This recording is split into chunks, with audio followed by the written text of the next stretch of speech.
At noon, I unlocked the door as quietly as I could. I wasn't supposed to be home, but something in my heart had nagged me all morning. My husband, Daniel, had been sick for weeks, bedridden, pale, weaker than I'd ever seen him. He insisted he didn't need me to hover, so I'd gone to work like usual. But that day, my gut wouldn't let me focus. Something felt wrong. So I made an excuse to leave work early and check on him. I didn't know that stepping into my house would shatter my entire life in a matter of minutes. The house was silent, save for the faint hum of the fan in our bedroom upstairs. As I climbed the steps, I heard voices. I froze. My heart pounded, and for a moment I thought he might be on the phone.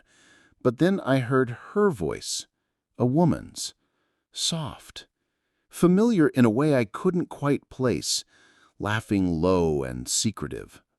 I moved closer, standing just beyond the cracked bedroom door. What I heard next felt like a dagger through my ribs. "You don't have to keep pretending, Danny. She'll never suspect a thing. She thinks you're too sick to even get out of bed." He chuckled weakly, but the sickness in his voice was gone. "I'm buying time, Rachel. I just need a little more. Then she'll be out of the picture, and I can finally be with you." I swallowed the lump in my throat, trying to stop my body from trembling. Rachel, my best friend, the woman who had stood by my side at our wedding. I'd shared my joys, my griefs, my secrets with her, and she was lying next to my husband, plotting the end of our marriage, of my life as I knew it. I wanted to burst in, scream, throw things, demand explanations. But instead, I quietly stepped back, tiptoeing down the stairs, each step heavier than the last. By the time I reached the front door, I was shaking so hard I could barely turn the knob. I stepped outside, gulping air, my vision blurred by tears. I sat in my car, my mind spinning. The man I'd loved for 10 years, the one I'd nursed, cried for, prayed over. He wasn't sick. It had all been a lie. He was buying time, he said.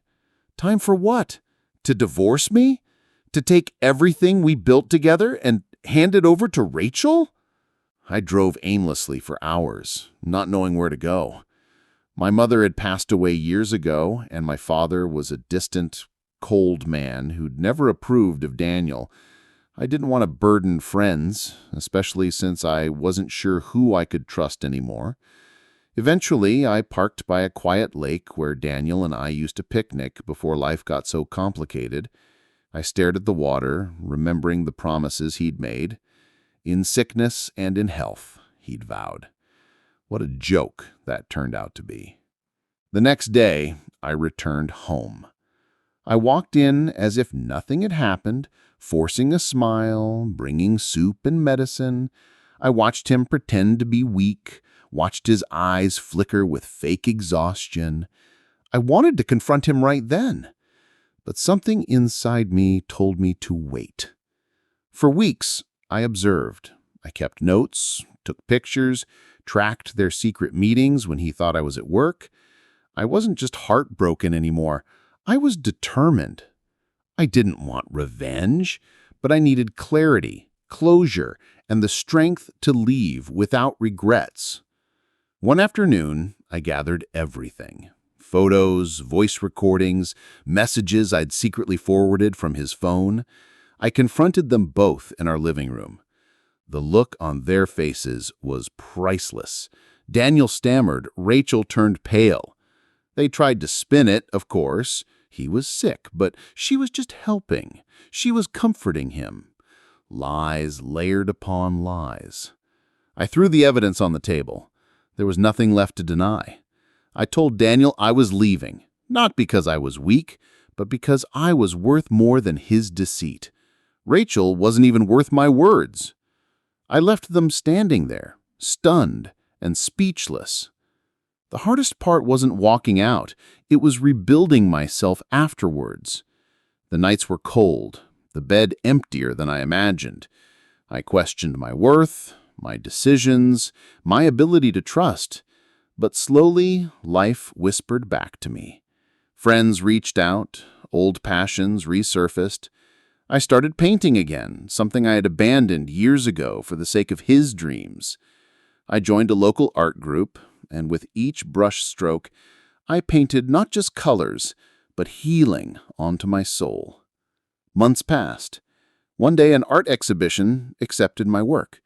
I stood in that gallery surrounded by my paintings and strangers who admired them, and I realized I wasn't broken anymore.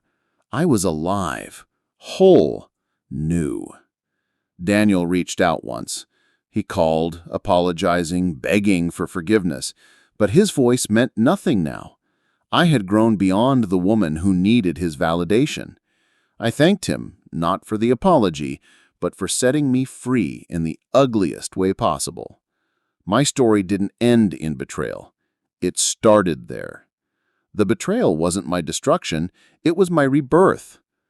Sometimes the people who hurt us the most are the very ones who push us into discovering our own strength. I learned that love should never cost you your self-respect. And now, when I look in the mirror, I don't see the woman who was betrayed. I see the woman who survived, who thrived, and who finally chose herself.